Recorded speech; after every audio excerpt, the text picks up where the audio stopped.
ces débats, on n'a pas le temps, vraiment, c'est pas quelque chose qui m'intéresse. J'aime parler football. À chaque fois, j'ai dit que c'était le terrain qui devait parler.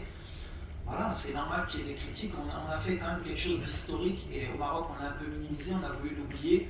On a fait une demi-finale de Coupe du Monde, ce qui ne s'est jamais fait. Et donc forcément, les attentes, déjà dans notre pays, mais à l'étranger, elles suscitent des attentes élevées.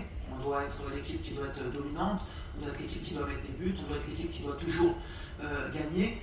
Et autant chez nous, vous ne pouvez pas, vous, après avoir critiqué autant 1 an et demi votre équipe nationale, demander qu'à l'étranger, à un moment donné, ils ne nous critiquent pas, puisque c'est vous qui avez emmené cet élan de critique. Puisqu'il y a même eu des gens qui sont arrivés au Maroc, dès les premiers tours, c'est mais qu'est-ce qui se passe? Vous avez fait je ne sais pas combien de victoires consécutives et vous critiquez cette équipe.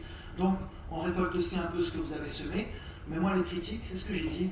Nous, on parle sur le terrain. Aujourd'hui, je pense qu'on mérite notre place en finale. On a joué des grosses équipes comme le Mali, comme le Cameroun, comme le Nigeria.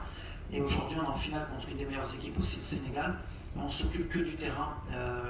Et à la fin, les gens, forcément, ils vont aussi changer leur opinion parce que quand ils voient le match